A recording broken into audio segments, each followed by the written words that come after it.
सच के साथ। नमस्कार, सिटी वाराणसी लाइव में आप सभी का स्वागत है। मैं हूं अमित मिश्रा। आइए नजर डालते हैं आज की खास खबरों पर।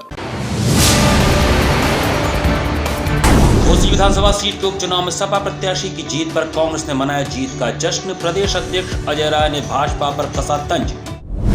बिहार निवासी राकेश का लंका क्षेत्र स्थित एक होटल मिला शव। जमीन का कारोबार करने वाले राकेश के परिजनों ने जताई हत्या की आशंका।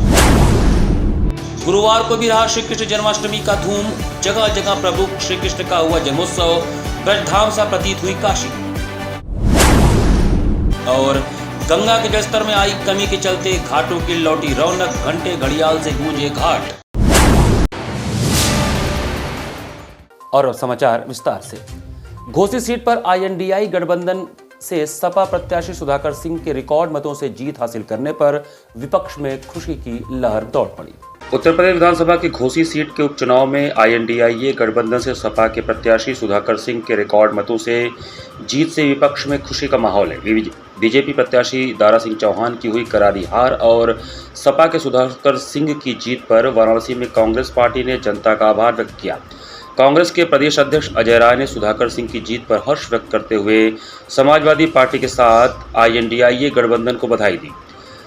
घोसी उपचुनाव में जीत को ऐतिहासिक जीत बताते हुए अजय राय ने गठबंधन की पहली जीत करार दिया। घोसी उपचुनाव में जीत से उत्साहित अजय राय ने बीजेपी पर जमकर जुबानी हमला करते हुए कहा कि जो लोग आईएनडीआई गठबंधन का मजाक उड़ाते थे उन्हें घोसी की जनता ने जवाब दे दिया है। ऐसे ही आने वाले चुनाव में भी देश की जनता गठबंधन का साथ देकर अहंकारी पार्टी का अहंकार समाप्त करने का काम करेगी। वहीं उन्होंने इंडिया बनाम भारत पर छिड़े विवाद को लेकर कहा कि जनता को ऐसे मुद्दों से कोई मतलब नहीं। जनता को विकास, काम और कानून व्यवस्था चाहिए जो बीजेपी की सरकार में नहीं है। प्रचंड बहुमत से जो इंडिया गठबंधन चुनाव जीता है उसके उपलक्ष्य में हमारे कांग्रेस के कार्यकर्ता, हमारे स्वर्गीय अध्यक्ष जिला के हमारे सारे कार्यकर्ता जश्न मना रहे हैं और प्रदेश के पदाधिकारी हमारे सभी लोग यहाँ बैठे हैं। सब लोग जश्न मना रहे हैं और सब लोग खुशी जाहिर कर रहे हैं। तो क्या कहेंगे भैया इस मौके पर? इस मौके पे मैं घोसी की जनता को धन्यवाद देना चाहूँगा, अपने कांग्रेस के कार्यकर्ताओं को धन्यवाद देना चाहूँगा जिन्होंने पूरी ताकत, पूरी मेहनत, पूरी शिद्दत से इंडिया गठबंधन के प्रत्याशी को चुनाव जीता है। गुरुवार को लंका के एक होटल में शव मिलने से सनसनी फैल गई। लंका थाना अंतर्गत गुरुवार को एक होटल में शव मिलने के बाद सनसनी फैल गई। युवक का नाम राकेश कुमार बताया गया। घटना की सूचना के बाद मौके पर पुलिस ने पहुंचकर फॉरेंसिक टीम से जांच कराने के बाद शव को पोस्टमार्टम के लिए भेज दिया और घटना की सूचना परिजनों को दे दी थी। मालवीय चौराहे के कुछ ही दूरी पर परागो होटल है जहां पर युवक का शव एक कमरे में मिला था। मृत युवक मूल रूप से तेनुआ सासाराम बिहार का रहने वाला था और जमीन का काम करता था। अक्सर काम के सिलसिले में बनारस आया करता था। बीते 3 सितंबर को भी राकेश बनारस पहुंचा और लंका स्थित परागो होटल में रुका था। घर वालों के कई बार फोन करने पर भी फोन न उठाने पर घर वालों को कुछ अनहोनी की शंका हुई। घर वालों ने इसकी जानकारी उसके चचेरे भाई रितेश को दी जो बनारस में ही रहता था। घटना की सूचना के बाद लंका थाने पहुंचे उक्त युवक के परिजनों ने हत्या का आरोप लगाया है। वहीं मृतक के चचेरे भाई रितेश ने बताया कि हमने कई बार राकेश को फोन किया परंतु उन्होंने जब फोन नहीं उठाया तो हम होटल पहुंचकर देखे कि उनका कमरा बंद था। जब हम रिसेप्शन पर पहुंचकर पूछताछ किए तो रिसेप्शन पर बैठे लोगों ने बताया कि वह कहीं बाहर गए हैं। इसके बाद रितेश ने रिसेप्शन पर राकेश के आने के बाद फ़ोन करने की बात कहकर अपना मोबाइल नंबर देकर चला गया। बातचीत के दौरान रितेश ने बताया कि हमारे पहुंचने से पहले दरवाज़ा खोल दिया गया था और जो सुसाइड नोट मिला है उस पर भी हमें शंका है। रितेश ने राकेश की हत्या की आशंका जताई है। वहीं राकेश के परिजनों ने बताया कि एसीपी से हमारी बातचीत हुई तो उन्होंने बताया कि जांच चल रही है। जांच के बाद जो भी निष्कर्ष आएगा उसी के आधार पर कार्रवाई की जाएगी। नोट सर बरामद हुआ है लेकिन उसके हैंडराइटिंग पे हमको थोड़ा सा डाउट है सर। और लॉक था, हम 10 बजे वहाँ इंक्वायरी करने गए थे तो क्या कहते हैं कि वो दरवाज़ा लॉक था। हमने एक नंबर छोड़ रखा था कि अगर वो आएंगे उनका कोई भी इंफॉर्मेशन मिलेगा तो आप हमको इस पर सूचित करिएगा। वहाँ के रिसेप्शनिस्ट ने बताया कि हम आपको सूचित करेंगे, लेकिन हमको जब सूचित किए तो बोले कि यहाँ पुलिस आ गई है। मतलब पुलिस आई थी, हम पहुँचे तो पुलिस पहले से आई थी, दरवाज़ा भी खोली थी। इसमें थोड़ा सा हमको कंट्राडिक्शन लग रहा है सर, क्योंकि अगर हम उसी चीज़ को लेके आपके पास गए हैं और अगर वैसा कुछ भी होता है तो आपको हमको भी बता के सामने ही खोलना चाहिए दरवाज़ा। तो अभी एसीपी साहब से बात हुई तो क्या बोले हैं? अभी एसीपी साहब सर कह रहे हैं कि आपके क्या कहते हैं कि आपके सिर्फ थॉट प्रोसेस पे हम किसी को किसी के ऊपर FIR नहीं कर सकते हैं। हम उसमें जांच कर रहे हैं और सर हमको तो लग रहा है कि तथ्यों को के साथ थोड़ा सा ट्वीट किया जा रहा है sir. RS Banaras law college की छात्रा सुरभि सिंह ने PCS जे निकालने में कामयाबी हासिल की। सुंदरपुर करमाजीतपुर स्थित आरएस बनारस लॉ कॉलेज की छात्रा सुरभि सिंह PCS जे निकालने में कामयाब रही। इनका चयन उत्तर प्रदेश न्यायिक सेवा में हुआ है। इस कामयाबी पर कॉलेज प्रबंधन द्वारा छात्रा और उनके अभिभावकों का सम्मान किया गया। सम्मान समारोह में वाइस चेयरपर्सन अंजू जायसवाल ने कहा कि व्यक्तित्व निखारने में कॉलेज के साथ साथ पारिवारिक माहौल का अहम योगदान होता है। साथ ही पढ़ाई के प्रति लगन कामयाबी की मंजिल तक ले जाने में सहयोगी होता है। इससे पूर्व कॉलेज की छात्रा बिहार न्यायिक सेवा में चयनित होकर बिहार न्यायालय में अपनी सेवाएं दे रही हैं। प्रबंध तंत्र का यह संकल्प है कि कॉलेज से पढ़ाई पूरी करने के बाद बच्चे हाई कोर्ट तथा सुप्रीम कोर्ट में जज और अधिवक्ता बने। इस संकल्प को आज गति मिल रही है। खास तो यह है कि इस कॉलेज की छात्राएं सफलता की दौड़ में आगे हैं, जो यह साबित करता है कि महिलाएं पुरुषों की तुलना में किसी भी कीमत में कम नहीं है। चाहे वह न्यायिक सेवा, सिविल सर्विस, मीडिया, सभी जगह अपना स्थान बना रही हैं। प्राचार्य डॉक्टर विपाशा शर्मा ने कहा कि कड़ी मेहनत करो तो सफलता मुट्ठी में होगी। यह सिर्फ सुरभि ही नहीं बल्कि उसकी तरह और भी बच्चे कामयाबी हासिल कर सकते हैं। इस अवसर पर सुरभि ने कहा कि मेरी सफलता में कैंपस का बड़ा रोल रहा है। यहाँ की शैक्षणिक सुविधाओं तथा अध्यापकों के दिशा निर्देश पर यह कामयाबी की ऊंचाई तक पहुँच सकी हूँ। इसके लिए उसने सभी शिक्षक शिक्षिकाओं का तहे दिल से धन्यवाद दिया। इस अवसर पर विवेक कुमार सिंह, आशीष कुमार तिवारी, मृत्युंजय कुमार तिवारी, सिद्धि जाता, स्वप्नदा बनर्जी उपस्थित रही। कार्यक्रम का संचालन डॉक्टर कुमार गौरव ने किया।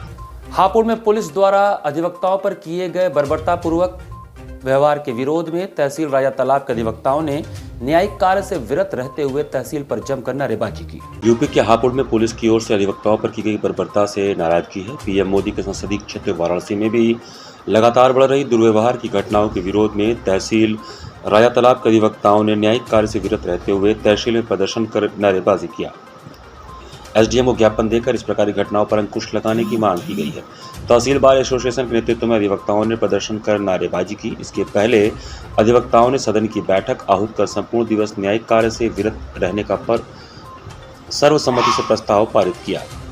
आज हम लोग हापुड़ की घटना पर लगातार चौथे दिन न्यायिक कार्य से विरत हैं। जैसा कि bar council of Uttar Pradesh ने निर्धारित किया था कि हम आज 5 तारीख को उन्होंने निर्धारित किया था कि दिनांक 8/4/2023 ईस्वी को 2 बजे बैठक करेंगे। उसके बाद हम कोई रणनीति पे तय करेंगे और हम उसी क्रम में आज लगातार चौथे दिन न्यायिक कार्य से विरत है। पूरे प्रदेश के अधिवक्ता आक्रोशित हैं और सरकार से हम ये कहना चाहते हैं कि माननीय मुख्यमंत्री जी भी इस मुद्दे पे बोले।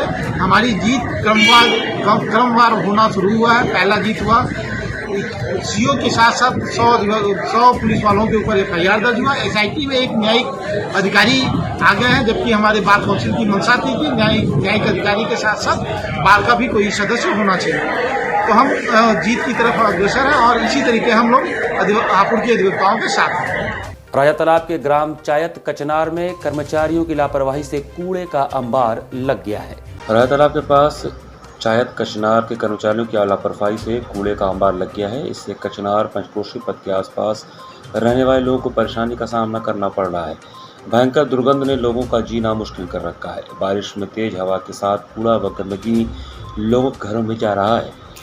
समस्या का निस्तारण नहीं होने से लोगों में आक्रोश पनप रहा है। कचनार गांव, गल्ला मंडी, पंचकोशी पथ के किनारे कूड़ा घर और डस्टबिन नहीं होने से पथ के किनारे खाली प्लॉट में आसपास के लोगों द्वारा जब मजबूरन कूड़ा फेंका जा रहा है। VIP मूवमेंट होने पर बीच बीच में यहाँ एकत्रित किए गए कूड़े कचरे को कहीं दूर हटाया जाता है, लेकिन ग्राम पंचायत कर्मचारियों की लापरवाही के चलते महीनों से इस अवैध कूड़ा घर में कचरे का अंबार लगा हुआ है। बारिश शुरू होने के साथ ही कचरे से दुर्गंध उठने लगती है। आलम यह है कि यहाँ के रहने वाले लोगों का घरों में रहना मुश्किल हो गया है। कूड़े के अंबार के चलते जहाँ बीमारी फैलने का खतरा बढ़ गया है, वहीं लोगों का भयंकर दुर्गंध में सांस लेना मुश्किल हो गया है। बारिश में तेज हवाएं चलने से कूड़ा घर में रखा कचरा व पॉलीथीन आदि उड़कर लोगों के घर में पहुंच रहा है। इसको लेकर यहाँ के रहने वाले लोगों में आक्रोश पनप रहा है। स्थानीय निवासी सामाजिक कार्यकर्ता राजकुमार गुप्ता ने ट्वीट कर अवैध कूड़ा घर में महीनों से रखा कचरा हटाए जाने की मांग अफसरों से की है। इस बारे में ग्राम पंचायत अधिकारी चंद्रभान का कहना है कि मामले की जानकारी है। यदि ऐसा है तो समस्या का निदान कराते हुए ग्रामवासियों को हर संभव सुविधा उपलब्ध कराई जाएगी। कूड़ा कचरा दिखाई दे रहा है। क्या होता है उससे? उससे यही आए दिन बीमारी फैल रहा है, गंदगी फैल रही है, वातावरण दूषित हो रहा है। और कहाँ से आता है? ये कूड़ा आसपास के लोग जो है फेंक करके चले जाते हैं और किसी का कुछ पता नहीं चलता है। डस्टबिन नहीं है? यहाँ डस्टबिन तो नहीं है। क्या यहाँ पर पंचायत भी बिल्कुल से कूड़ा का उठान नहीं करती है? नहीं, बिल्कुल नहीं। क्या चाहते हैं आप? हम चाहते हैं कि कम से कम यहाँ कुछ डस्टबिन की व्यवस्था की जाए और नियमित रूप से उसको जो है कूड़ा का निवारण किया जाए। जनपद के सेवापुरी विधानसभा के राजातला इलाके में हूँ। आप देख रहे हैं राजातला एक पंचकोसी पथ है जो धार्मिक महत्ता का पथ है। यहाँ पर आसपास के लोगों द्वारा कूड़ा फेंका जा रहा है। कारण यह है कि कूड़े का उठान नहीं होता है, कूड़ा घर यहाँ पे नहीं है और ना ही डस्टबिन है।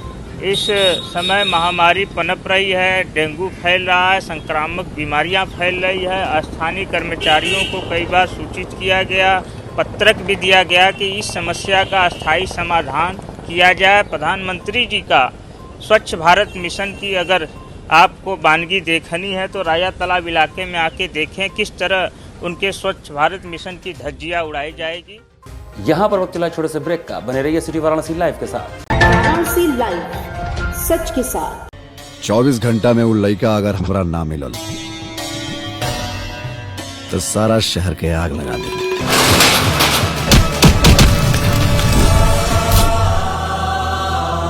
मन के भंवरा JMS प्रस्तुत Shanti production script, producer Subhash Yadav. अगर कोनो भी सूरत में जनता के वोट देवे से रोकल गई तो हम बोलब ना, सीधा ठोकब। डिजिटल पार्टनर फटाफट डिजिटल, HS पवन द्वारा निर्देशित प्रजातंत्र। आज वर्दी बोल रहा बा। रितेश पांडे, काजल राघवानी अभिनीत एक संपूर्ण पारिवारिक फिल्म जल्द ही आपके नजदीकी सिनेमाघरों में।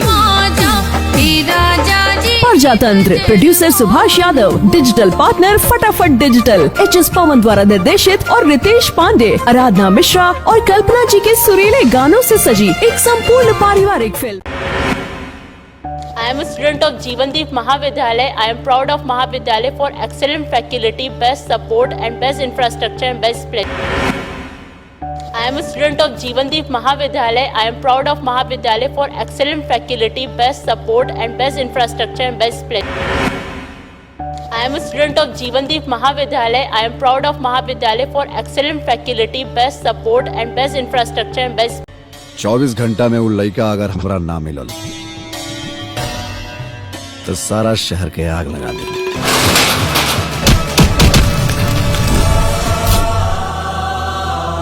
मन के भंवरा JMS प्रस्तुत Shanti production script, producer Subhash Yadav. अगर कोनो भी सूरत में जनता के वोट देवे से रोकल गई तो हम बोलब ना, सीधा ठोकब। डिजिटल पार्टनर फटाफट डिजिटल, HS पवन द्वारा निर्देशित प्रजातंत्र। आज वर्दी बोल रहा बा। रितेश पांडे, काजल राघवानी अभिनीत एक संपूर्ण पारिवारिक फिल्म जल्द ही आपके नजदीकी सिनेमाघरों में।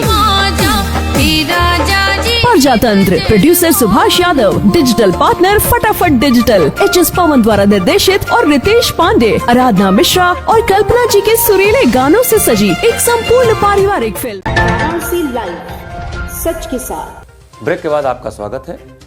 हरे कृष्ण हरे राम संकीर्तन सोसाइटी के 3 दिवसीय महामहोत्सव में दूसरे दिन श्री कृष्ण जन्माष्टमी धूमधाम से मनाई गई।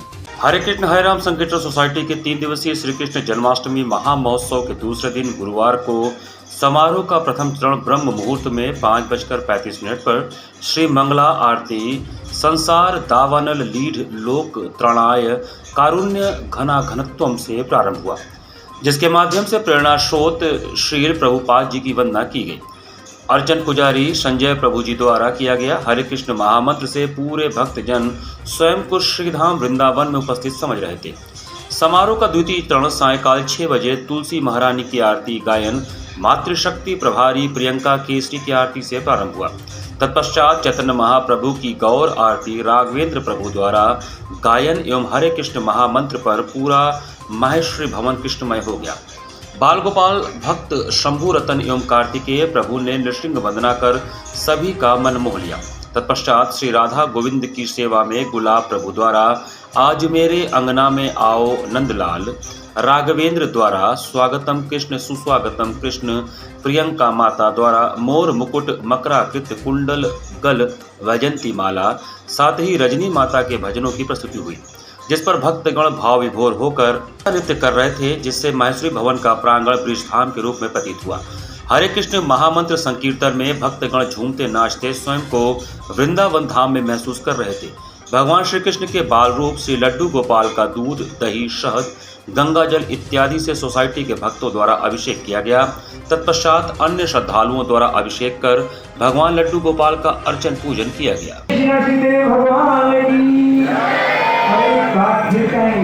आनंद लीजिए भगवान का जन्मदिन। हम लोग अपने बच्चों का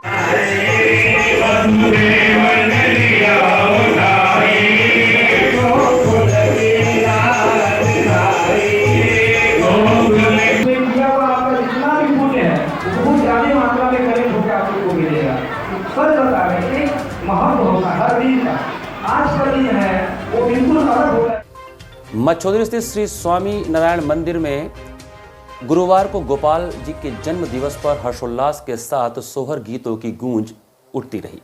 आज देवकी को ललना हुआ है, नाचे है पूरा गोकुल, नंद जी लुटावे हैं सोना चांदी, यशोदा लुटावे हीरा मोती।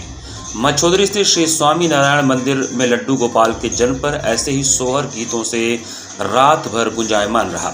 मंदिर प्रांगण में श्री कृष्ण जन्माष्टमी बृहस्पतिवार को मनाई गई। पीले व आसमानी रंग के गुब्बारों, फूलों, ऋतु फलों एवं अशोक व कामनी की पत्तियों से सजे मंदिर प्रांगण में यशोदा नंदन के जन्म का उल्लास हर ओर बरसा। देव दरबार में देवकी नंदन के नाम की जय जयकार गूंज उठी। महंत स्वामी प्रेम स्वरूप दास के दिशा निर्देशन में रात्रि 12 बजे से खीरा से श्री लड्डू गोपाल के विग्रह को बाहर निकालकर जन्म का विधान पूर्ण कराया गया। तत्पश्चात प्रभु को पंचामृत स्नान कराकर नूतन वस्त्राभूषण आदि से सुशोभित कर उनका श्रृंगार किया गया। इसके उपरांत माखन, मिश्री व पंजीरी का भोग लगाकर उनकी आरती उतारी गई। इसी क्रम में श्री लड्डू गोपाल को रजत हिंडोले पर विराजमान कर भक्तों ने हौले हौले हिंडोला झुलाया और सोहर व बधाई गाया। वहीं प्रसाद स्वरूप माखन, मिश्री और टाफी श्रद्धालुओं में बांटी गई। जन्मोत्सव का संपूर्ण श्रृंगार, पूजन व अभिषेक आरती में पुजारी घनश्याम मेहता, दिनेश भाई, भावेश भाई, भावना भगत, मिसेस इंडिया ईस्ट 2018 प्रज्ञा पांडे व विक्की यादव आदि शामिल रहे। आज जन्माष्टमी के अवसर पर विशेष स्वामीनारायण मंदिर में आयोजन किया गया है जन्माष्टमी पर्व का, जहां पर लड्डू गोपाल का जन्म होगा, उनकी आरती होगी, रात के 12 बजे प्रसाद बटेगा और उनको चढ़ाई हुई टॉफियाँ बटेंगी और सभी भक्त बड़ी ही तादाद में यहाँ आसपास के लोग और दूर दूर से भी लोग आते हैं, दर्शन करते हैं और उन्हें बहुत ही आनंद प्राप्त होता है। आरएस वर्ल्ड स्कूल के प्रांगण में शुक्रवार को काशी सांसद सांस्कृतिक महोत्सव की धूमधाम से आयोजन किया गया। शुक्रवार को आरएस वर्ल्ड स्कूल के प्रांगण में काशी सांसद सांस्कृतिक महोत्सव का आयोजन धूमधाम से किया गया। इस आयोजन में 3 स्तर पर प्रतियोगिता आयोजित की गई, जिसमें 10 से 18 वर्ष, 18 से 40 वर्ष तथा 40 वर्ष के ऊपर प्रतिभागी भाग ले सकते हैं। इस अवसर पर इन प्रतियोगिताओं में विभिन्न विद्यालयों के छात्र छात्राओं ने भाग लिया और नृत्य, संगीत, नुक्कड़ नाटक आदि का प्रदर्शन किया। इस दौरान विभिन्न विद्यालयों के छात्र छात्राओं ने विभिन्न प्रतियोगिताओं में भाग लिया और अपनी अपनी प्रतिभा का प्रदर्शन किया। कार्यक्रम का उद्घाटन आरएस वर्ल्ड स्कूल के मुख्य ट्रस्टी रविंद्र जायसवाल, स्टाम्प पंजीयन मंत्री उत्तर प्रदेश सरकार ने दीप प्रज्वलित करके किया। इस अवसर पर जिला अध्यक्ष और एमएलसी हंसराज विश्वकर्मा, चंद्रशेखर सिंह, जिला भाजपा महामंत्री प्रवीण सिंह गौतम की गरिमामयी उपस्थिति रही। इस कार्यक्रम का संयोजन बीडीओ विजय कुमार जायसवाल, एबीएसए शशिकांत श्रीवास्तव द्वारा किया गया। इस कार्यक्रम का मुख्य उद्देश्य काशी की सांस्कृतिक विरासत से विश्व को परिचित कराना है तथा नई प्रतिभाओं को बड़ा मंच प्रदान करना है और उन्हें पहचान देनी है। अरविंद सिंह ने मंच संचालन किया। विद्यालय के वाइस चेयरमैन आयुष जायसवाल ने पुष्पगुच्छ देकर मुख्य अतिथि एवं विभिन्न अतिथियों का स्वागत किया। तो कितनी प्रतिभाएं जो गाँव के अंदर है, जिनको मंच के अभाव में निखर नहीं पा रहे थे, उनकी पहचान की जाएगी, उन बच्चों का आगे मौका मिलेगा और निश्चित तौर पर पूरे विश्व में जो काशी की पहचान है शक्तिपीठ का क्षेत्र है, इन पहचान में और भी जाकर रहेगा। 45 दिनों बाद दशाश्वमेध घाट पर होने वाली विश्व प्रसिद्ध मां गंगा की आरती अपने पुराने स्थल पर की गई। दशाश्वमेध घाट पर होने वाली विश्व प्रसिद्ध मां गंगा की आरती लगभग 45 दिनों बाद दशाश्वमेध घाट पर हुई। मां गंगा के बढ़ते जल स्तर के कारण लगभग 44 दिनों से गंगा सेवा निधि कार्यालय की छत पर मां भगवती की आरती हो रही थी। गंगा सेवा निधि द्वारा होने वाली विश्व प्रसिद्ध मां गंगा की आरती दशाश्वमेध घाट पर फिर से होने लगी। घंट घड़ियाल 45 दिनों के बाद पूरी घाट पर गुंजायमान हुए। 45 दिनों बाद दशाश्वमेध घाट पर होने वाली विश्व प्रसिद्ध मां गंगा की आरती गंगा के बढ़ते जल स्तर के कारण 44 दिनों से गंगा सेवा निधि की कार्यालय की छत पर हो रही थी।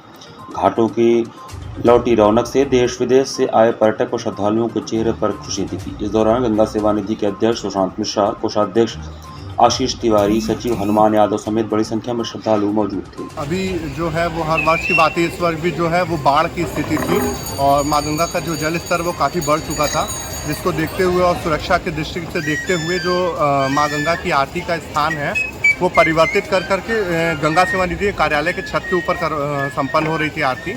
और आज लगभग 1.25 महीने बाद जो है वो जो मां गंगा का जल स्तर है वो काफ़ी तेज़ी से घट रहा है और आरती का जो अपना एक्चुअल स्थान है जहाँ पे दैनिक आरती होती है जो दशाश्वमेध घाट पर वो भी स्थान खाली हो गया है। तो उसी को देखते हुए फिर अब आरती जो है अपने निर्धारित स्थान पे की गई है और जो भी दर्शनार्थी श्रद्धालु जितने लोग आए थे उन लोग काफ़ी उत्साह थे और हर हर महादेव और जय मां गंगा के नारा के साथ जो है वो भगवती की आज आरती प्रारंभ हुई। इसी के साथ सिटी वाराणसी लाइव का ये संस्करण में समाप्त करते हैं। मुझे दीजिए आज्ञा। नमस्कार।